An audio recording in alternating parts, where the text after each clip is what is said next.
ready. Week 2 of the playoffs is here. In 6A, we are down to 16 teams. The top-seeded Tigers hosting Mountainside. It's a game featuring 2 of the state's top defenses. What's good, everyone? My name is Orlando Sanchez, and this is Friday Night Flights. And this was the game of the night. This is a party. Shout out to the folks that let me park in their driveway. It was that packed, y'all. And you want the big play? Well, here you go. Hunter Gilbert, give us a little something. No one can take him down. 92 yards to the house. Tigers on top 21-7. Mountainside came roaring back. Fourth quarter, Brian Mannion hooks up with Justin Hughes, silencing the home crowd, taking the lead. Oh, but here comes Tigers. Gilbert getting busy. We're going to overtime. And here is the game winner. Mannion, clutch, ice in his veins. Uh-oh. Carlos Montero. Mountainside does it. Upset complete. They go into the house of number 1 and take care of business. Mountainside wins 34-31 in overtime. They're moving on. Their historic season continues. Go ahead, celebrate. Their third-round opponent playing in Eugene. Let's head to Sheldon. The Irish hosting Barlow. And they're partying in Gresham tonight in the fog, y'all. Bruins quarterback Jaron Hunter gets to the pylon. Oh, yeah, he's strong to put the Bruins ahead. Barlow goes down to Eugene, beats Sheldon 26-24. They're headed to the quarterfinals. Jesuit held Oregon City to just 35 yards of offense in the first half last week, hosting Liberty in round 2. And the home team came out firing. Cade Wisher, where you at? Fancy with the footwork. 12-yard TD later in the first quarter, and everything's coming up Jesuit. Jack Hayden, you're up, man.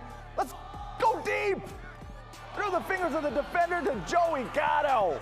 Another TD for Jesuit. They win it big, 70-24.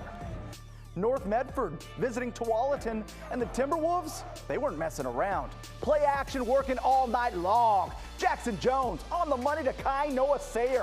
31-yard TD. Tualatin on top 20-0.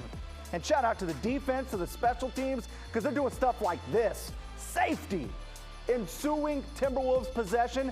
Sayer one more time, one-on-one, and you know what happens. Tualatin moving on. Final count, 50-35.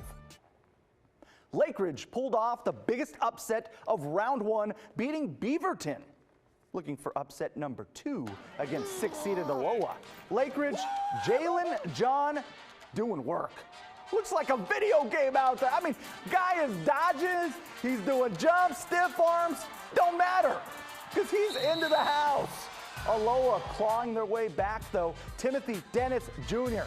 right down the middle of Reagan Wilson. Aloha comes within 4.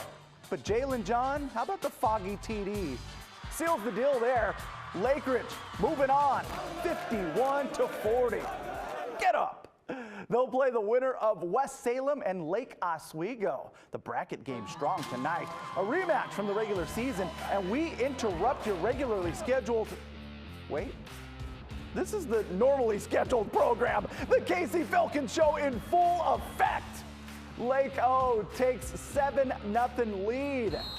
West Salem, though, not going anywhere. Jackson Lowry, you're up, man. Nick Paisley on the receiving end to put West Salem on the board. They're down 14-7 at this point. The Titans would even take the lead in the 4th. But there's that guy again. You know the name, Casey Filkins, but he's throwing it to Joe Hudson for the TD. What can't that dude do? Lake O takes it 42-31. After beating McNary in round 1, Sherwood hitting the road to take on West Linn in the second round. West Linn coach Chris Miller coaching his last home game, and he made it a good one. Gavin Haynes, do it, go ahead, punches it in from short. West Linn up 28-0. Sherwood, your turn to respond. The answer from Lucas Voss. That cuts the lead to 28-7. But this game was all West Linn, 35-14. Lions are moving on. They'll face the winner of this one, Newburgh, visiting Central Catholic. First quarter through the fog, and the Rams mean business. Cade Knighton, Ethan Flynn getting the board, 6 points, the long way. Central Catholic jumps out to a 7-0 lead. Newburgh keeping it close. Levi Durrell to Owen Howley. Touchdown. Most of the scoring done in the first quarter. Central Catholic wins 28-12. Rams are on to the next round. After winning the first playoff game in school history, the Park Rose Broncos making the long trip down I-5 to Central Point. They get a second-round date with the Crater Comets. This team for real. And it was a great atmosphere down in Southern Oregon. Home fans, they like what they saw tonight. Trevor Davis, he's got a nice arm, and he connects with Trevor Jasko. Crater up 14-0 at that point. 5 Comets scored touchdowns in the first half. 49-0 is your final. Crater plays West Albany next. But shout out to the Park Rose Broncos. A lot to be proud of this season. An incredible run and plenty to build on in 2020. More Class 5A action. Silverton took care of business at home, beating Scappoose 48-14. Next up for them, the winner of Wilsonville and top-ranked Thurston down in Eugene. Wilsonville not scared to go on the road. Caleb Christ drops back, and check out Jack Gimble. Oh my goodness, delivering the punishment. Strong. However, Thurston undefeated for a reason. Here's a name to keep an eye on. That's Wes Comer. Sheds 2 tackles, scores a TD. Thurston overcame a good start from Wilsonville to take it 48-9. They'll play Silverton next. Up in the great state of Washington, the 3A selection committee did no favors to our local teams. They made the Kelso 16 seed. That means a trip up to Seattle to take on top-ranked O'Dea. The Kelso defense starting strong. Brady Phillips just tears the ball away. My goodness. Oh yeah, and he's a freshman, by the way. Kelso gets the turnover. Strong, man. I see you in the weight room.